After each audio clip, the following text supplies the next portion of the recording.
Hello ဒီနေ့ကကျွန်တော်ရဲ့ day 6လေးပေါ့နော်ဆိုတော့ဒီနေ့ကကျွန်တော်ရဲ့တရေမတ်ကြီးနဲ့တွေ့ရမှာဖြစ်ပါတယ်ဆိုတော့ခေါင်းစီးဖို့မေ့သွားတာပါဆိုတော့ပထမဆုံးအနေနဲ့စပြီးတော့ပထမတစ်ခေါက်ထိုးချင်းတော့တည့်ရတဲ့အတိုင်းပဲအဲ့လိုမျိုးပေါ့လေးပေါ့နော်ထိုးလို့ကောင်းပါတယ်ဒါပေမဲ့လည်းအရှိကသပင်ကြီးကဖလက်တော့ဖြစ်နေရပေါ့နော်ဆိုတော့ကျွန်တော်ရဲ့ဒီknee push up ကို10ချိန်အရင်ဆုံးထိုးရဲပေါ့နော်အားပြီးတော့ပြီဆိုရင်ကျွန်တော်ဒီရဲ့ challenge လေးဒါ man push up ကိုထိုးတယ်ကျွန်တော်လုံနိုင်မှာဒါအဓိကတော့ကျွန်တော် girl push up တော့ထိုးနေပြီမြေ man push up ကိုတော်ပြီး try ခြင်းနေပေါ့ဆိုတော့ဒီက man push up လေးရအောင်ထိုးပါတယ်ဒါပေမဲ့ကျွန်တော်ရဲ့လက်ကအဲ့လောက်ပဲခုလို့ရသေးရဲ့ပေါ့နော်အခုလက်ရှိထိရတော့ဆိုတော့ man push up ကိုကျွန်တော်10ချိန်ရအောင်ထိုးရဲပေါ့နော်လက်ကတိတ်တော့မကွေးပြီမဲ့အဲ့ချိန်မှာတတိပါထားမိရလဲဆိုတော့ဘာဖြစ်လို့လက်ကိုကားလဲပေါ့အဲ့လက်ကားအချိန်ကျကျွန်တော်ဘာလို့သွားပြီးတော့တတိထားပြီနောက်ဆုံးဒီ10ချိန်လို့9ချိန်လို့မြောက်လက်ကအရန်တုံလာပြီးတော့မခံနိုင်တဲ့ဟာမျိုးဖြစ်လာရဲပေါ့နော်ဆိုတော့အဲ့ဒီမှာ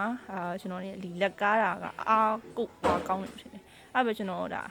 အင်ကြီးလေးလို့ပေါ့တကယ်ကြီးအင်ကြီးငါပြီးတော့ထပ်ထူတော့တကယ်တော့ကျွန်တော်အိမ်မှာမဟုတ်ဘူးပေါ့နော်တင်ထဲမှာမနေ့ဖက်ကျရင်ပြည်စင်စရာပွဲလေးရှိလို့ပေါ့နော်ဒီချိန်မှာညခရင်ကြိုးပြီးအိတ်ခါဖြစ်ပါတယ်ဆိုတော့ကျွန်တော်ပထမဆုံးknee right ပေါ့နော်ပြန်ထိုးတယ်အဲ့ခင်မှာဘာဖြစ်လဲဆိုတော့အမှဒီ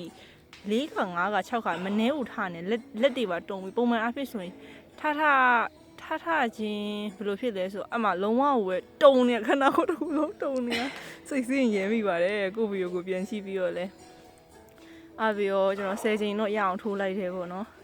အပြီးကျွန်တော်ဒီနီးတိုက်ပြီးကျွန်တော်နောက်ထပ်ဘာတိုက်ပြန်ထိုးလဲဆိုတော့ကျွန်တော် man တိုက်ကိုပြန်ထိုးတယ်ဆိုတော့ကျွန်တော်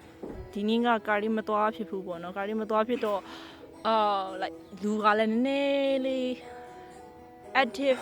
physically active မဖြစ်ဘူးလို့ပြောရမယ်